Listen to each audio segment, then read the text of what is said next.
14 ते 19 तुम्ही अत्यंत टाईट शिप चालवलं, ज्याला आपण म्हणतो की फायनान्सेसवरती कंट्रोल, कुठल्या योजनांना पैसे द्यायचे नाही द्यायचे, काही गोष्टी नाही करायच्या, त्याच्यासाठी तुमच्यावरती टीकाही झाली, बऱ्याच सगळ्या गोष्टी झाल्या.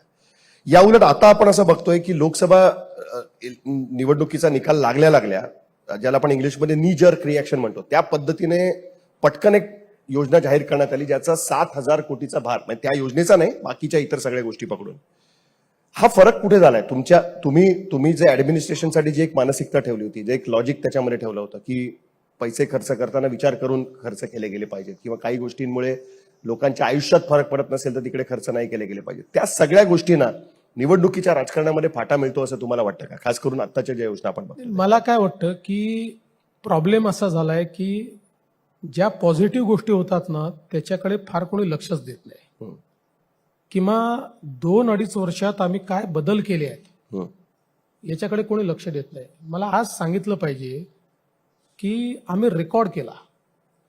आम्ही 1.5 वर्षामध्ये 9,000 मेगावॅटचं सोलर जनरेशनचे डिस्ट्रीब्युटेड प्लांटचं काम सुरू केलं, आणि पुढच्या 15 दिवसात अजून 5,000 मेगावॅटचं, म्हणजे 1.5 वर्षामध्ये 14,000 मेगावॅट डिस्ट्रीब्युटेड सोलर आम्ही त्या ठिकाणी चालू करतोय. याचा फायदा काय आहे? याचा फायदा असा आहे की आज शेतकऱ्याला आपण जी वीज देतो 8 रुपयाने ती वीज आपल्याला पडते, आणि शेतकऱ्याकडनं ₹1.25 आपण घेतो. आता ही जी सोलरची वीज आहे ही आपल्याला 3 रुपयाला पडेल, म्हणजे युनिट मागे 5 रुपये आपण वाचू. आणि जेवढी शेतकऱ्यांची डिमांड आहे ही सगळी सोलरवर नेणारं पहिलं राज्य हे महाराष्ट्र असेल. आणि हे किती दिवसात होईल? फक्त 2 वर्षात होईल. कारण 2 वर्षात केलं तरच त्यांना 30% त्या ठिकाणी सबसिडी मिळणार आहे. त्यामुळे वेगानं काम चालू झालंय. तुम्ही विचार करा की सगळ्या फिडर्सवर, फिडरच्या 3 किलोमीटरच्या एरियामध्ये जमीन त्या ठिकाणी शोधून काढून ती जमीन अलॉट करून त्याच्यावर टेंडर करून त्याच्यावर काम सुरू करणं 14,000 मेगावॅट. एवढंच नाही तर पंप स्टोरेज प्रोजेक्ट 32,000 मेगावॅटचे आम्ही एमओयू केले. त्यातले 5,000 मेगावॅटचं आमचं टेंडरिंग देखील झालं. उर्वरित टेंडरिंग आमचं होत आहे.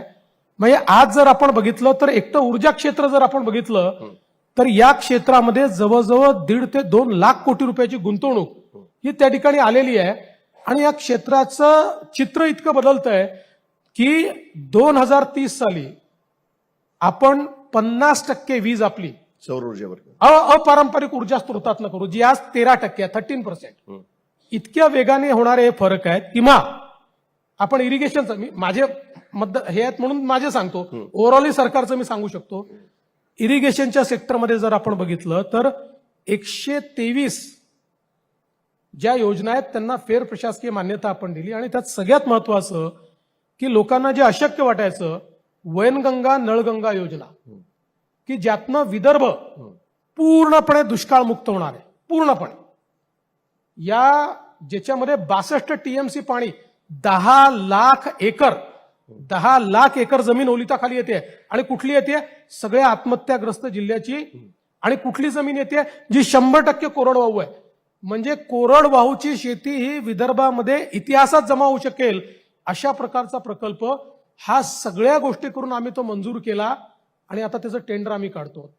त्याचवेळी नार पार हा प्रकल्प की ज्यातनं नाशिक जिल्हा, जळगाव जिल्हा आणि उत्तर महाराष्ट्रातला सगळा दुष्काळी भाग 10 TMC पाणी मिळेल.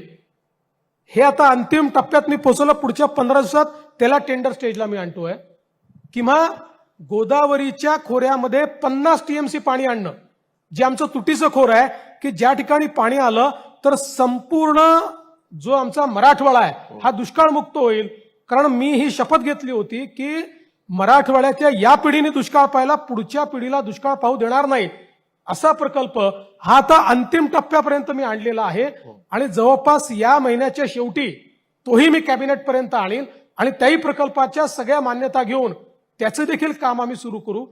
अशा अनेक पाथ ब्रेकिंग गोष्टी आम्ही ज्या केलेल्या आहेत. आणि मी हे नाही, मी एक डिपार्टमेंटचं सांगायला लागलो तर मी म्हणजे तुमचा सगळा वेळ त्याच्यामध्ये जाईल. ज्या अशक्यप्राय वाटणाऱ्या गोष्टी होत्या त्या गोष्टी आपण या ठिकाणी पूर्ण करून दाखवतो. आणि इतक्या कमी कालावधीत दाखवतोय. आता हे ठीक आहे की या गोष्टी सांगितल्याने टीआरपी पण मिळत नाही, याच्यावर कोणाला ट्रोलिंग देखील करता येत नाही, याच्यावर काही निगेटिव्ह न्यूजही तयार करता येत नाही. त्याच्यामुळे याची बातमी फारशी होत नाही.